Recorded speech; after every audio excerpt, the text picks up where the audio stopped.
Senhor Presidente do Partido Social Democrata, Senhor Vice-Presidente Coordenador Nacional e, na sua pessoa, meu caro amigo Marco António Costa, cumprimento toda a Comissão Política Nacional, caros colegas Presidentes Distritais, que também estão aqui e fizeram questão de se juntarem a nós nesta manifestação de coesão e de mobilização internas do PSD, caros membros do Governo, caros deputados, caros autarcas, e aqui permitam-me que nas pessoas do Carlos Carreiras, meu querido amigo, e do meu querido amigo Helder Sousa e Silva, cumprimento todos os autarcas nesta sala, aos membros da Comissão Política Distrital, à Joana Barata Lopes, Presidente da Regional de Lisboa da JSD, ao Álvaro Carneiro, dos TST de Lisboa, às Mulheres Sociais Democratas, enfim, cumprimentar-vos a todos.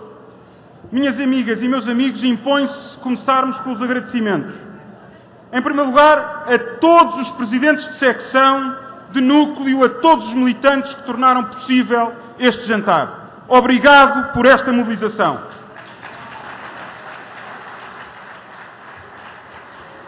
Em segundo lugar, ao Matos Rosa e, na pessoa do Matos Rosa, toda a equipa da Nacional que de alguma forma vai materializando estes eventos de norte a sul do país. Matos Rosa, obrigado a toda a sua equipa por nos ajudar a poder materializar um evento desta envergadura.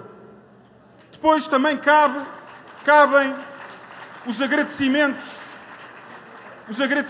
para dentro de casa. À Eterna Rosarinho, ao Fernando Marques, que fundamentais foram também neste jantar. Por último, e porque tenho e nutro um enorme respeito, porque merecem esse enorme respeito, quero agradecer especialmente a 3 pessoas que fizeram parte da comissão organizativa deste jantar. Em primeiro lugar, ao Ângelo Pereira. Todos sabemos que a nossa vida político-partidária foi feita de mais desencontros do que encontros, mas há alturas na vida que temos que pôr para trás as divergências, porque Portugal está primeiro, os portugueses estão primeiros. Ângelo, parabéns pelo trabalho que tens feito em Oeiras, na reconstrução de uma família desavinda, de uma família dividida há dezenas de anos. Parabéns pelo teu trabalho em Oeiras, também aí. Depois ao Nuno Piteira, que me acompanha todos os dias e que também fez parte desta comissão organizativa.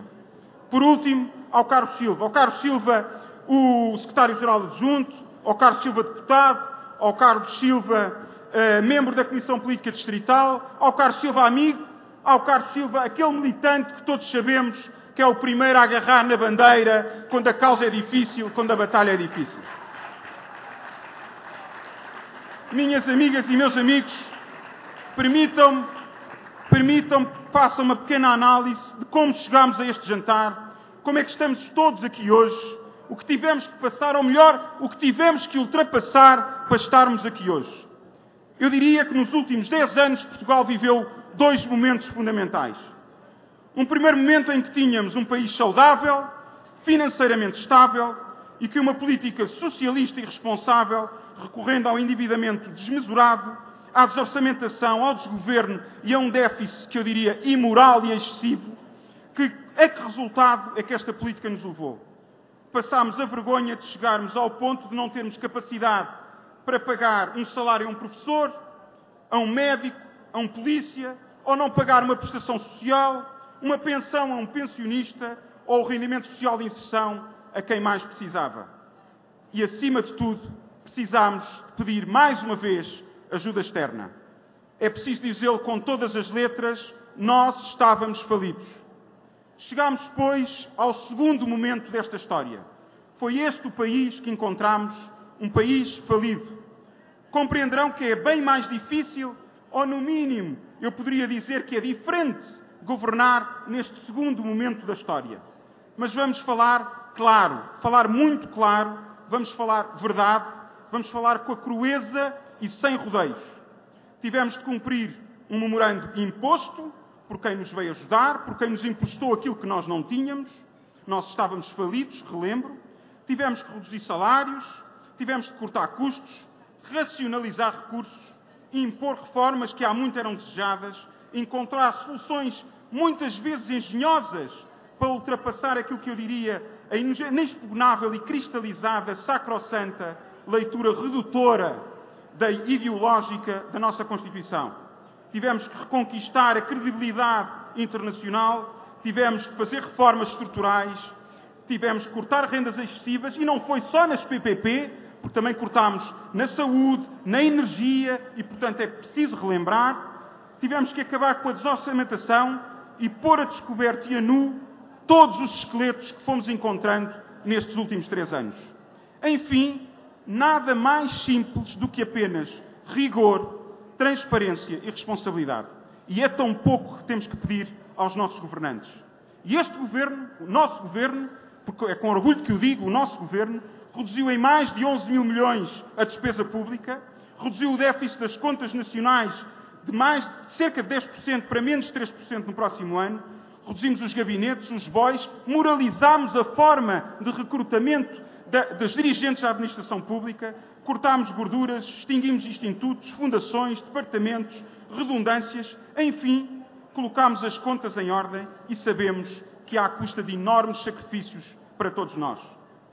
Perante tanto corte, tanta crueza dos números, fomos sempre acompanhados pelos iluminados do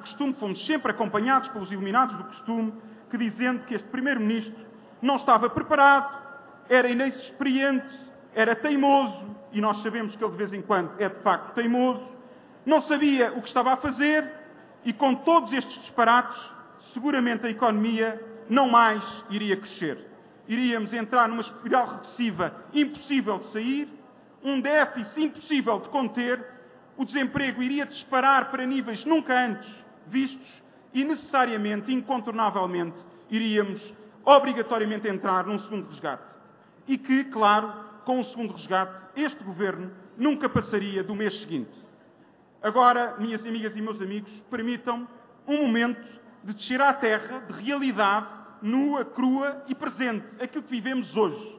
Vivemos num país onde o desemprego desce há 20 meses consecutivos, onde a economia cresce mais do que a média da zona euro, onde o déficit é o mais baixo dos últimos 40 anos, onde Portugal sobe em todos os índices de competitividade, onde criámos mais de 160 mil postos de trabalho, e criámos mesmo, não inventámos, reconquistámos a credibilidade externa e até os célebres mercados, que tantas vezes eram utilizados para justificar o injustificável, até esses já nos respeitam. Pois é, meus caros, pasmem-se os mais incrédulos ou os profetas da desgraça. Evitámos, em primeiro lugar, um segundo resgate. O Governo ainda cá está. E surpresa ainda maior é que o Primeiro-Ministro ainda é o mesmo e é Pedro Passos Coelho. Eu sei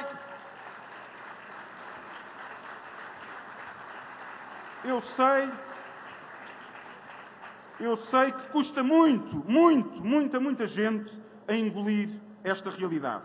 Principalmente aos opinadores de profissão, aqueles que na opinião ganham o seu pão, que falam sempre de cátedra, que têm sempre a propriedade da certeza absoluta, que sabem mais do que todos nesta sala e todos os portugueses e portuguesas que estão lá em casa, e muitos deles ocuparam lugares em sucessivos governos, anos e anos a fio, os tais predestinados, os tais que classificaram este Primeiro-Ministro de impreparado, de inexperiente, de teimoso, muitos deles trouxeram o país à bancarrota pela terceira vez nos últimos 40 anos.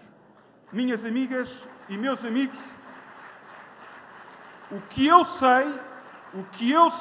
nós sabemos é que foi o impreparado, o inexperiente, o teimoso que tirou o país do resgate, que nos libertou dos nossos credores, que devolveu a credibilidade, que nos devolveu a nossa cara e, acima de tudo, nos devolveu o nosso orgulho. Esta é a realidade. Eu sei que custa a engolir, mas esta é a realidade. Infelizmente, também tenho más notícias para vos dar. É que o nosso trabalho ainda vai a meio. A procissão, em bom português, a procissão ainda vai no adro. O nosso trabalho ainda não está terminado. Agora é o momento da transformação do país. Eu sei que o PSD é historicamente o partido que é chamado recorrentemente para salvar Portugal, para o reformar, para o transformar, para o resgatar. Geralmente depois de governações socialistas desastrosas, eu apelidava-as mesmo de catastróficas para Portugal. Mas Eu sou daqueles que acredito que os portugueses sabem distinguir seriedade, credibilidade, interesse nacional de populismo, eleitoralismo, despesismo e desgoverno. Este é o momento de apresentarmos que Portugal queremos. Este é o momento de dizermos que o PSD sabe para onde quer ir. Não procuramos os louros pelo trabalho realizado, pelos resultados alcançados.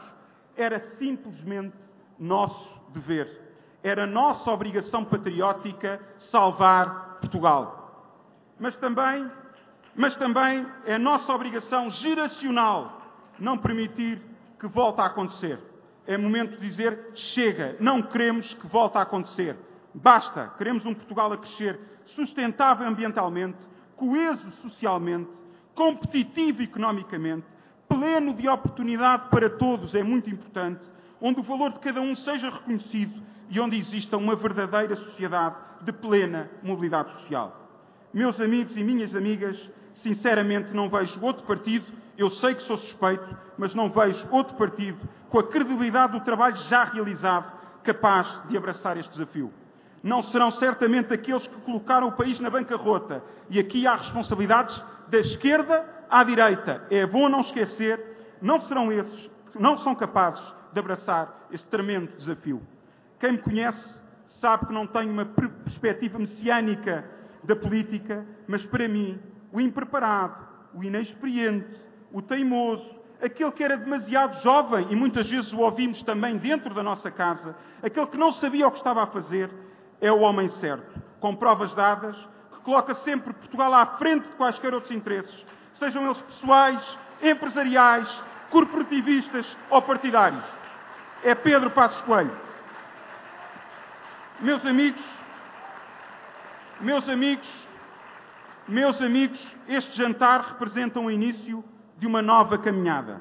Estamos muito seguros da nossa liderança. Não tenham dúvidas, temos certezas. E estamos orgulhosos do trabalho que fizemos em nome do país e em nome dos portugueses. Mas também sabemos que os portugueses votam em alternativa.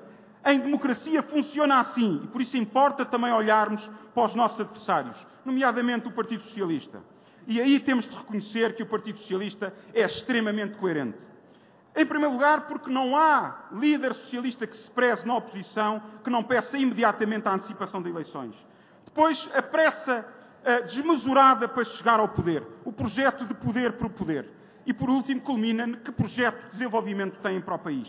E esse é muito simples. É sempre alicerçado. As finanças públicas não interessam. Ter as contas em ordem também não interessa, porque há de vir um governo de PSD, para voltar a pôr as contas públicas em ordem. E a solução milagrosa é sempre crescimento. Nós não interessa as contas públicas em ordem, nós temos é crescer. E o que é crescimento para um socialista? Muito simples, investimento público sem critério, suportado em endividamento e mais endividamento, às custas de quem? Sempre dos mesmos, dos portugueses, das portuguesas. E por último, o que é que lhes resta? Renegociar a dívida, ajustá-la para a frente, para mais uma vez ir o PSD e resolver o problema do país. Acontece, minhas amigas e meus amigos, que há já 3 gerações de portuguesas e portugueses que estão a pagar este erro no modelo de desenvolvimento do país. Os portugueses não se deixarão enganar outra vez. Chega! E por isso iremos para estas eleições de consciência perfeitamente tranquila, do trabalho realizado, dos objetivos alcançados e, acima de tudo, apresentaremos ao país, eu acredito, um projeto de mudança que crie esperança, condições de desenvolvimento sustentável, com a abertura da economia, da sociedade, abertura do país a um projeto das pessoas para as pessoas. Um projeto que acredita que o crescimento do país está em cada um dos portugueses e não no Estado. E por isso, os portugueses contam com o PSD, contam com Pedro Passos Coelho, contam com todos vós. Viva o PSD, viva Portugal!